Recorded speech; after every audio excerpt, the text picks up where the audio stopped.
વ્યાજખોરો વિરુદ્ધ સુરત પોલીસનું અભિયાન ઝોન 4માં લોન મેળો અને વ્યાજખોરી નાબૂદી કાર્યક્રમ યોજાયો। આ કાર્યક્રમનો મુખ્ય હેતુ સામાન્ય જનતાને વ્યાજખોરોના ચુંગાલમાંથી મુક્ત કરાવી તેમને કાયદેસરની લોન સહાય પૂરી પાડવાનો અને ગુનાખોરો વિરુદ્ધ કડક પગલાં ભરવાનો છે। આ પ્રસંગે Surat police commissioner Anupamsingh Gehlot, joint CP sector 2 Mahendra Bagdiya અને ડીસીપી ઝોન 4 નિધિ ઠાકોર ખાસ ઉપસ્થિત રહ્યા હતા। તેમની સાથે વિવિધ પોલીસ સ્ટેશનના પીઆઈ અને મોટી સંખ્યામાં પોલીસ કર્મીઓ પણ હાજર રહ્યા હતા। આ કાર્યક્રમ દરમિયાન પોલીસ કમિશનરે સ્પષ્ટ શબ્દોમાં અધિકારીઓને આદેશ આપ્યો હતો કે સામાન્ય નાગરિકોનું શોષણ કરતા વ્યાજખોરો વિરુદ્ધ કડકમાં કડક કાયદેસરની કાર્યવાહી કરવામાં આવે। કોઈપણ ભોગે વ્યાજખોરોની દાદાગીરી ચલાવી લેવામાં આવશે નહીં તેવી ચીમકી પણ ઉચ્ચ સ્તરેથી આપવામાં આવી છે।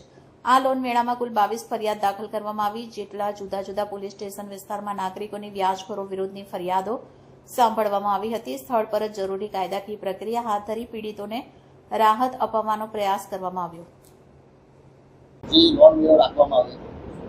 આજે સુરત શહેરના અલગ અલગ ઝોન્સમાં અલગ અલગ દિવસે जो है વ્યાજખોરોના ચંગુલમાંથી આપણે પ્રજાને બચાવવા માટે जो है લોક દરબારના આયોજન કરવામાં આવે છે, જેમાં જો આ વ્યાજખોરોના વિરુદ્ધમાં કાર્યવાહીને સાથોસાથ લોન મેળા બી રાખવામાં આવે છે, જેથી જો અમારા નાની રકમની 1 લાખ રૂપિયા તકનો લોન બી અમારા લોકોને મળી શકે અને આ વ્યાજખોરો ચાલકો દૂર રહે। એના જ સંદર્ભમાં આજે ડીસીપી ઝોન 4 નિધિ ઠાકોરના નેતૃત્વમાં અને સેક્ટર 2 મહેન્દ્ર બાગડિયાના જો સુપરવિઝનમાં આજે પોલીસ કમિટી હોલ ખાતે ઝોન 4 વિસ્તારના આવનાર 6 પોલીસ સ્ટેશન જે પાંડેસરા, ખડોદરા, અલથાણ, વેસુ, અઠવા અને ઉમરા પોલીસ સ્ટેશનના સમાવેશ થાય છે। આમાંથી કુલ 22 જેટલા ફરિયાદીઓ અત્યારે એવા વ્યાજખોરોના વિરુદ્ધ ફરિયાદ કરવા માટે અહીંયા આવેલા છે જો અને સાથોસાથ જો અહીંયા જો બીજી જો બેંકો છે, આ બેંકમાં જો સુટેક્સ બેંક છે, વરાછા કોઓપરેટિવ બેંક છે, પીપલ્સ આપણા બેંક પ્રાઇમ બેંક છે, એસએમસીના સ્વનિધિ યોજના છે જો અને પીપલ બેંક, આ બધા લોકો બી એના અહીંયા સ્ટોલ છે, જેના લોન લેવાના હોય અહીંયા તો લોન બી લઈ શકે છે જો જેથી કે આ જો વ્યાજખોરોના ચંગુલમાં દૂર રહે।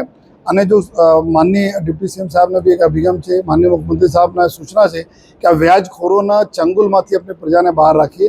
અમે લોકો જોયા છીએ કે 5-5% પર મહિનાના વ્યાજ લેતા હોય છે અને પછી આ પ્રોપર્ટી લખાઈ લેતા હોય છે, દાગીના લઈ લેતા હોય છે, બ્લેન્ક ચેક લઈ લઈને નાખીને કોર્ટમાં બાઉન્સ ચેક કરાવીને એમાં ઉપર બ્લેકમેલ કરતા હોય છે।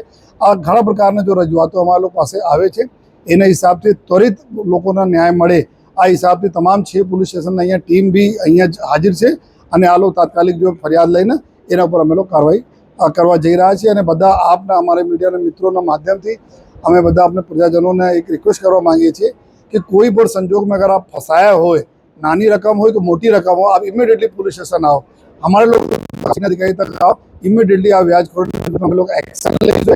आप लेता નથી, આવતા નથી પોલીસ સ્ટેશન, જેના લીધે ઘણા બધા આપઘાતના બનાવ બને છે। તો આ દુઃખદ બનાવ से बचता पहले एक तक जो आप पुलिस ना આપો એવી બધાને અમે રિક્વેસ્ટ કરીએ છીએ।